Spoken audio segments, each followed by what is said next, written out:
Doctor, muchas gracias por sumarse a estas entrevistas de AmCham. Lo primero que te pregunto, esta pandemia que estamos todavía cursando, ¿es el desafío más grande que ha tenido que enfrentar la industria de la salud hasta ahora y cómo ha estado dando respuestas?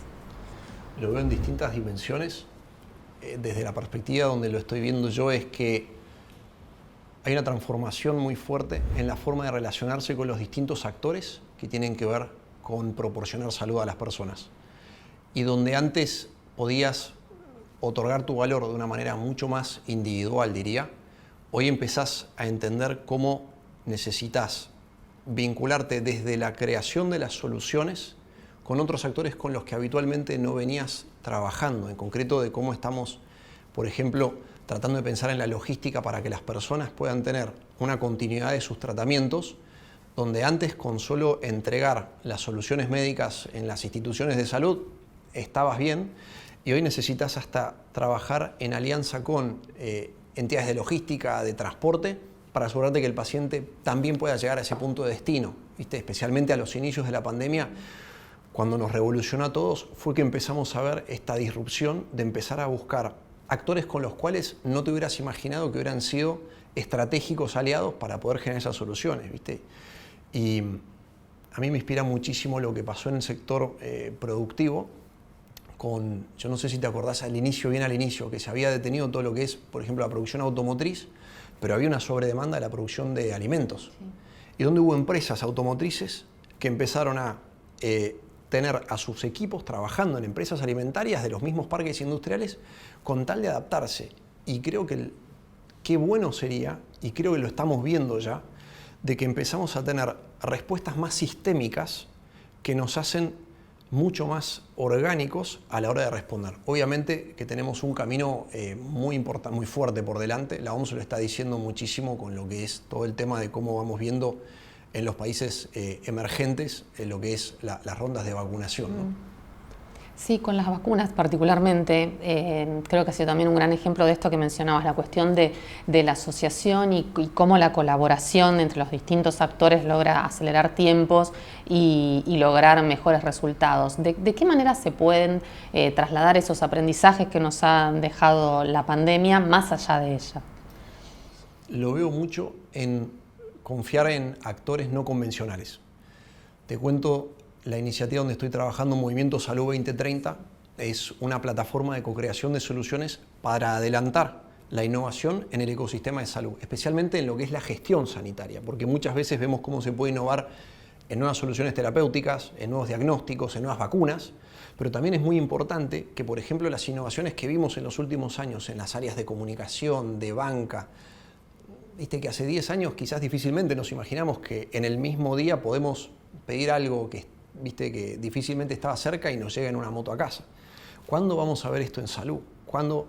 Y la pandemia nos permitió ver, especialmente a través de la telemedicina, mucho de eso.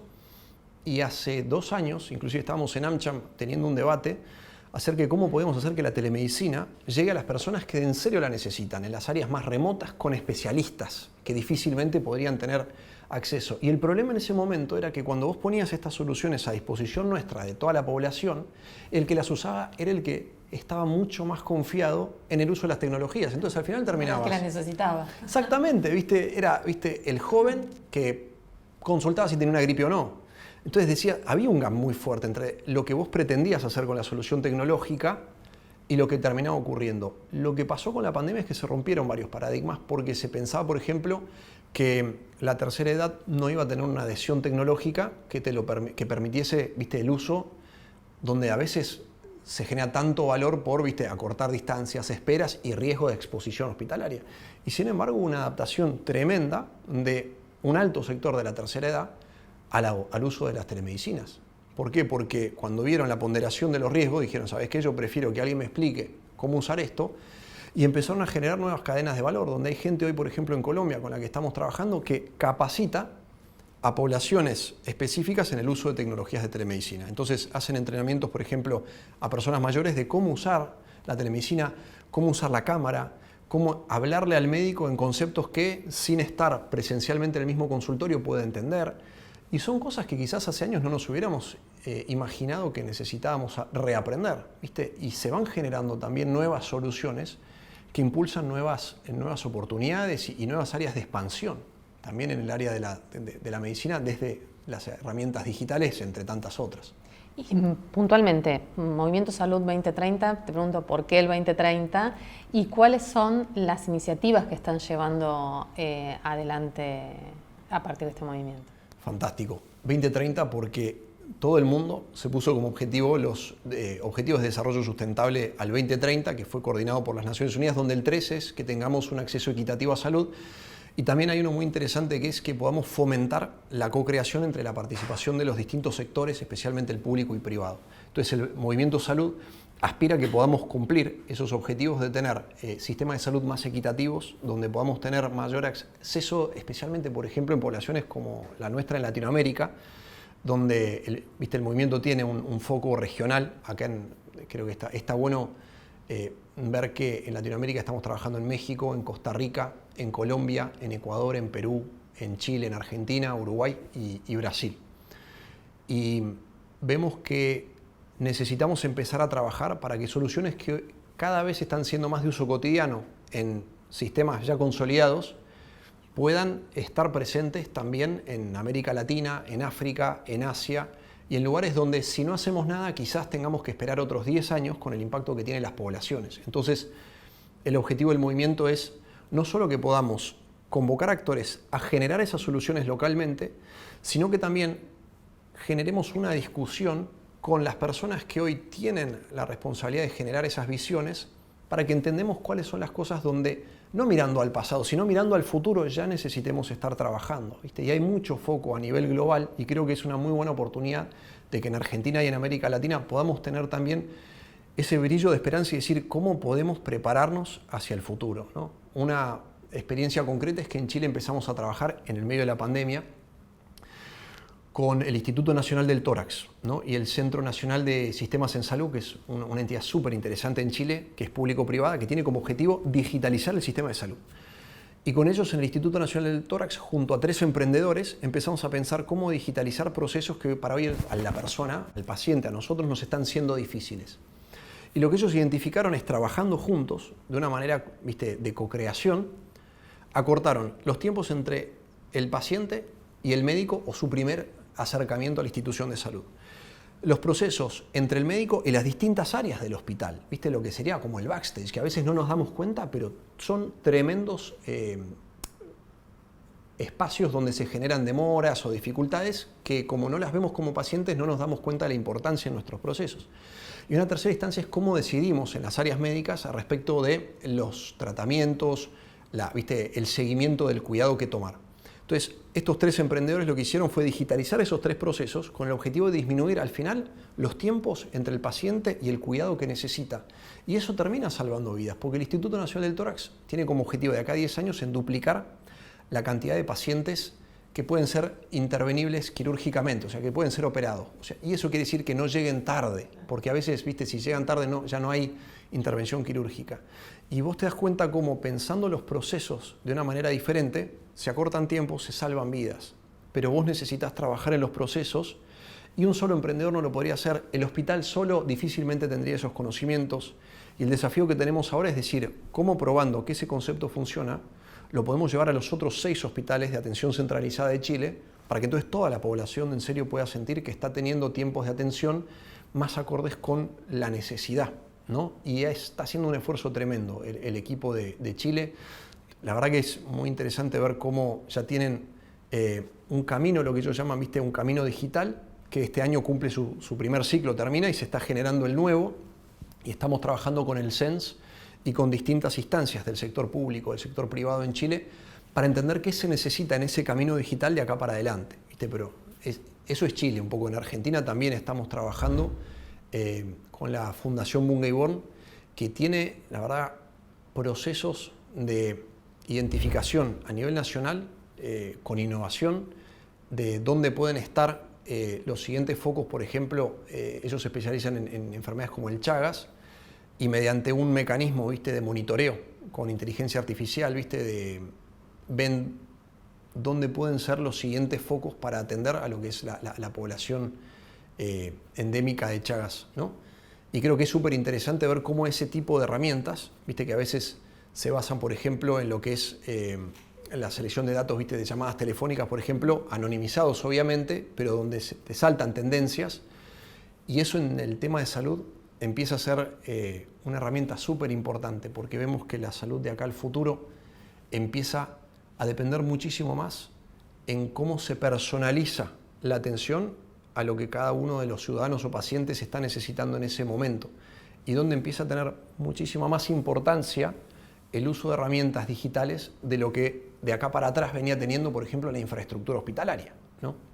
Vos mencionabas, particularmente este ejemplo que traías de Chile, hablabas de los procesos y pensaba que en este ejemplo se transformó el proceso pensando en el paciente y en el resultado para el paciente.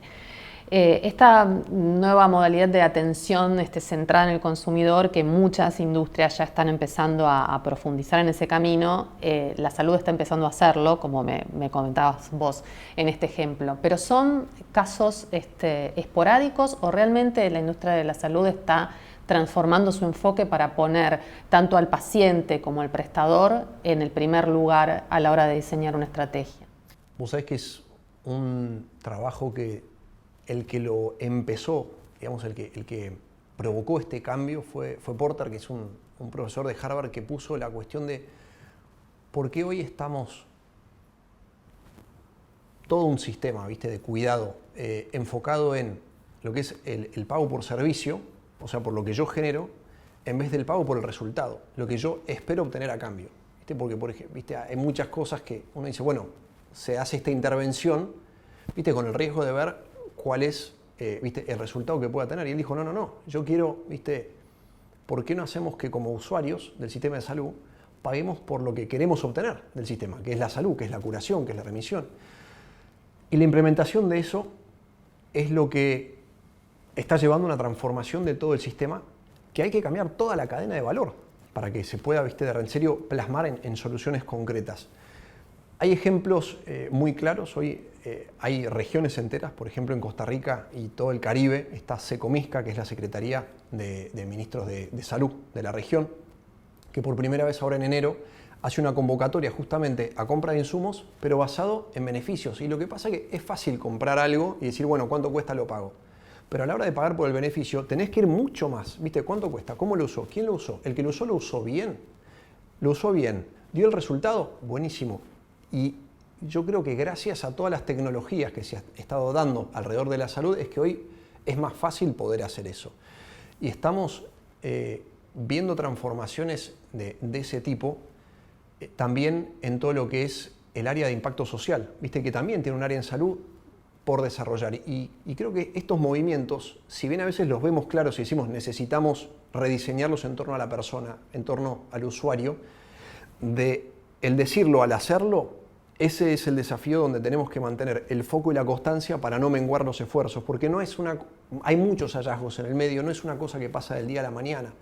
Lo estamos viendo hace una semana se publicó un estudio de un profesor de Harvard que se llama Rifat Atun, donde él analizó con un equipo todas las experiencias de impacto social en salud con bonos de por medio, que es un sistema muy parecido a este de pagar por resultados, pero con una remuneración económica a cambio de esos resultados positivos en amplias poblaciones. La realidad es que a nivel global no hay muchísimos casos que uno pueda contar de esto, desde los cuales aprender. Él hizo una investigación de los cuales había 11 que eran material de estudio completos, con todo lo que se necesita para después poderlos hacer replicables. Y uno dice, ¿11 es significativo para lo que necesitamos como poblaciones? Uno diría, obviamente no, pero que ya son ejemplos pioneros de transformaciones que después va a ser más fácil. Sin esos 11, sin esos intentos como el de los ministerios de Centroamérica, difícilmente podamos llegar, a cadenas basadas en valor. Pero que está habiendo esfuerzos para ir hacia eso y que los mecanismos para cuantificar y contabilizar lo van a hacer mucho más fácil definitivamente, y creo que no hay vuelta atrás en eso. Los datos son fundamentales para que estos sistemas de pagos por resultados funcionen. ¿Cómo entonces los datos pueden ayudar a que el sistema sanitario sea más sustentable? ¿Qué es lo que se busca en definitiva con estos nuevos modelos de financiación. Exactamente. ¿Viste? Muchas veces dicen lo que no se mide no se hace. Y en salud, la responsabilidad que va a tener el uso de los datos y el conocimiento que van a otorgar para la toma de decisiones va a ser crítico y de una importancia vital, ¿viste?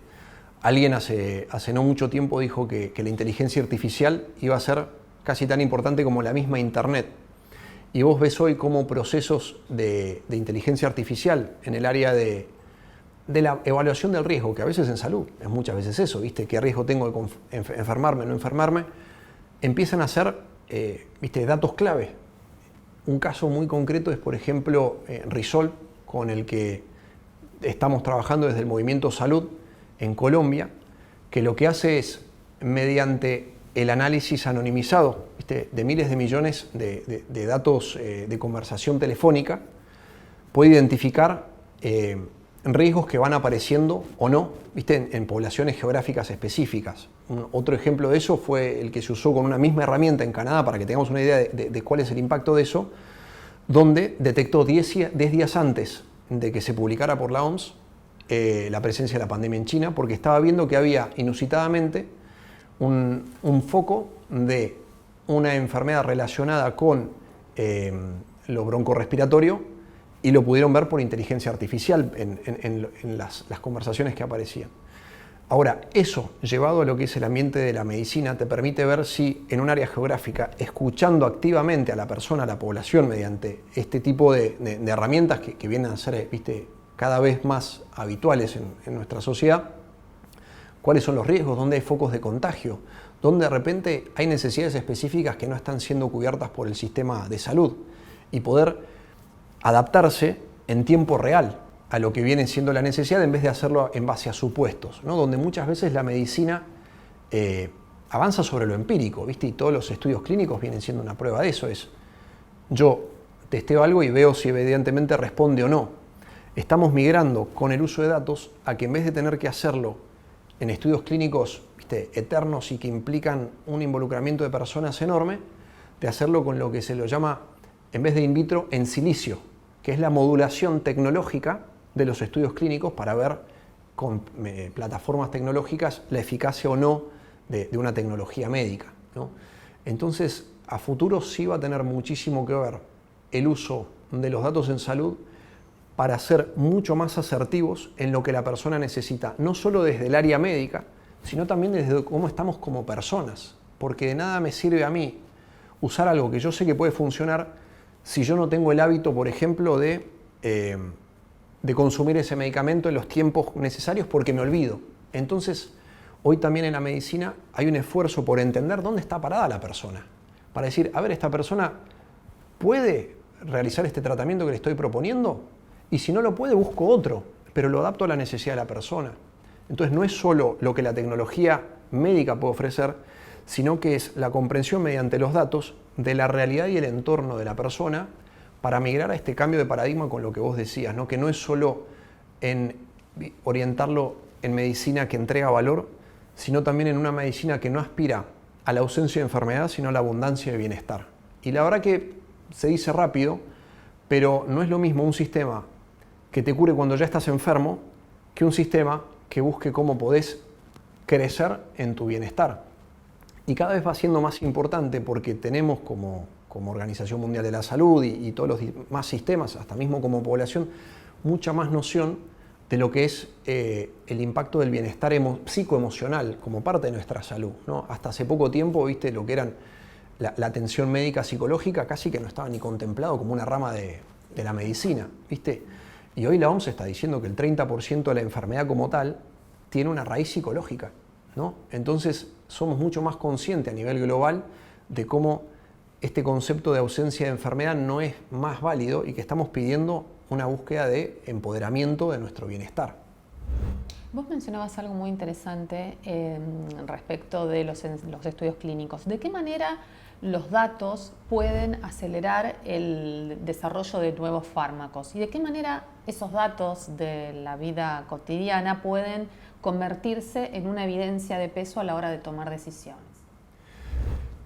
Cuando hablamos de estudios clínicos, lo hablamos con cualquier tecnología que después sea aplicada sobre una persona, ¿viste? Sobre física, que tenga una alteración física, ¿viste? O que, una expectativa somática. Entonces a veces también hablamos de los diagnósticos, hablamos de, ¿viste? de Sí, otro la tipo de... tecnología médica, sí, no solamente de los medicamentos. Tal cual. Y entonces, la oportunidad que surge a raíz de los datos es por dos lados, te diría.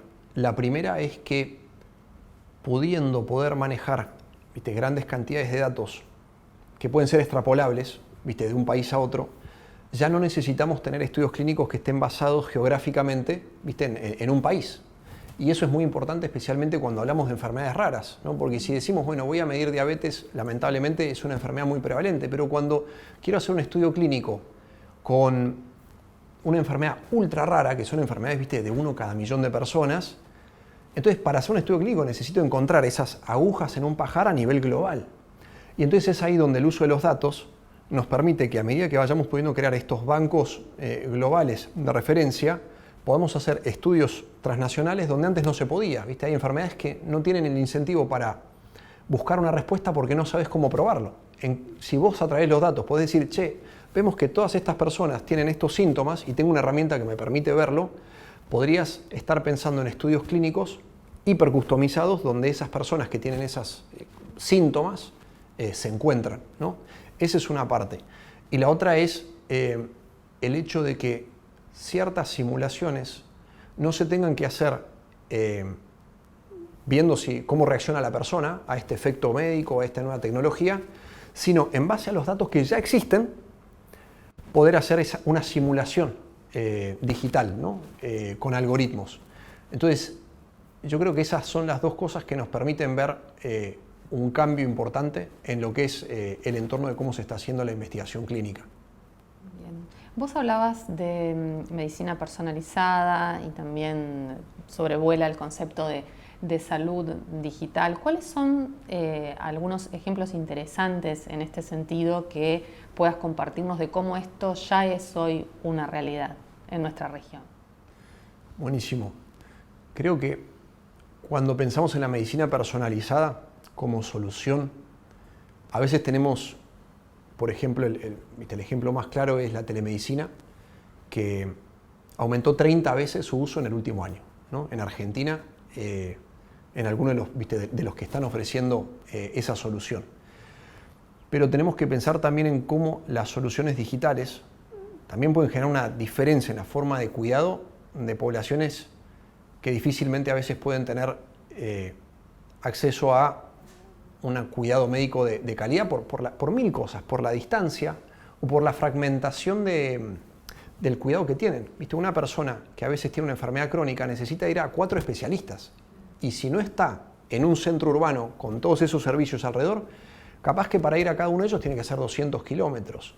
Entonces, hoy ya estamos viendo, y Argentina, ¿viste? Con la telemedicina y los centros de atención, como el ejemplo, ¿viste? Del Garrahan, que junto con hospitales en San Salvador de Jujuy y en poblaciones, tenía sistemas de derivación donde hoy un especialista podía estar atendiendo a personas en centros de atención primaria en aldeas de Jujuy desde el Garrahan acá en Buenos Aires.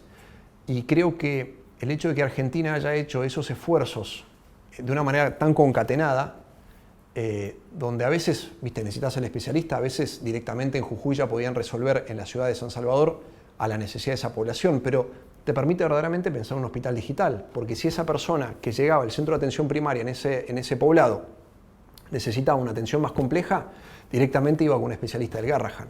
Si no era tan compleja, podía ir a un centro de atención intermedia, que era el soporte digital que le daban desde San Salvador de Jujuy. Ahora también cuando pensamos en las disrupciones de la digitalización, muchas veces tendemos a pensar en lo que vemos y tocamos del sistema de salud, la telemedicina, etc.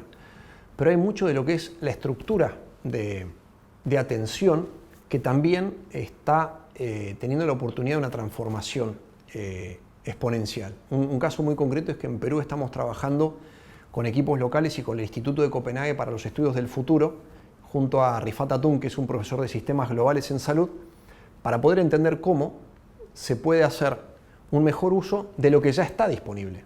Porque a veces en salud la OMS dice que el 30% de lo que se invierte se malgasta.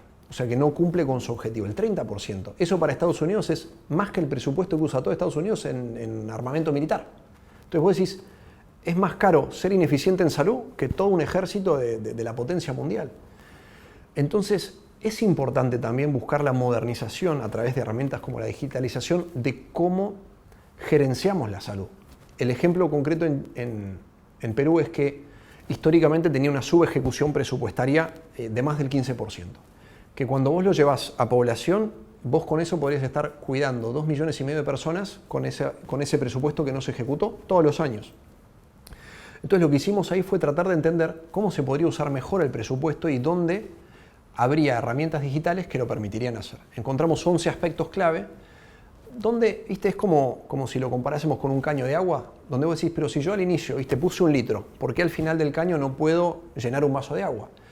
Y mapeando el proceso es que encontramos distintas cosas, como que, por ejemplo, están muy separados los procesos de presupuesto de los procesos de ejecución. Y así, ¿viste? 1000 cosas más que uno diría, pero eso es importante. Y son detalles técnicos que al final del día terminan haciendo de cómo se ejecutan los presupuestos. Vos pensás que si podríamos resolver eso en Perú, donde se está trabajando con equipos para empezar en un prototipo en uno de los estados, en una de las regiones, ¿no? Podríamos justamente cuidar a 2,5 millones de personas más, siendo que Perú al inicio de la pandemia anunció que iba a duplicar su presupuesto en salud. Entonces, con estas herramientas es que esa duplicación en serio puede tener un efecto en la población, porque si vos lo duplicás pero tenés una subejecución, al final no lo estás duplicando, estás haciendo una solución no tan significativa, digamos. Perfecto. Y sabemos, digamos, que la innovación es el camino, la asociación es el camino para buscar soluciones innovadoras, justamente. ¿Los marcos regulatorios y las estructuras burocráticas están acompañando este ritmo de la innovación que se genera desde la industria y desde distintos actores privados? Siempre es un desafío acompañar al innovador, porque por algo es innovador, hace algo que antes no estaba. Entonces, Elon Musk, cuando le preguntaron eso, dice, mira, en California no está aprobado el uso, de lo que él estaba inventando en ese momento, que eran, como túneles donde los autos pudiesen andar por debajo de la ciudad. Dice, no existe la regulación para eso. Entonces lo que él hizo es comprar un gran terreno, empezar a hacerlo, y ya con el ejemplo y el prototipeo, ir al regulador y decirle, mira, yo tengo esto.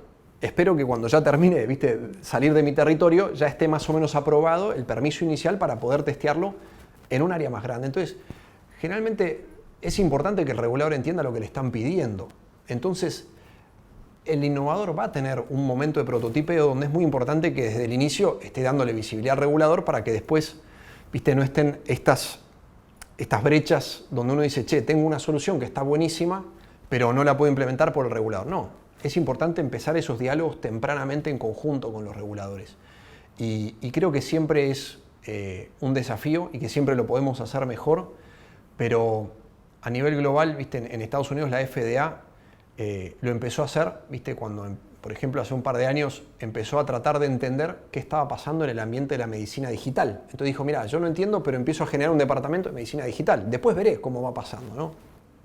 Creo que desde la perspectiva del regulador lo importante es mantener ese acompañamiento y esa mirada, por así decir, de confianza al ecosistema, donde pueda trabajar con el ecosistema y no haya brechas en el diálogo, ¿no? Porque es mucho más fácil a la hora de llegar con un emprendedor, con una nueva tecnología de tratamiento, si ya hubo un diálogo previo, decir, bueno, este es el momento, como haciendo imagen a lo de Elon Musk, de salir del terreno.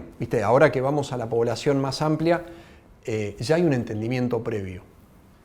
Hoy estamos todos hablando de este desafío urgente que nos plantea el COVID, pero también tenemos otro desafío que es el del cambio climático y que entiendo que esto también a la industria la interpela desde distintos lugares. ¿Cómo la innovación puede ser también una guía en la búsqueda de soluciones a este desafío?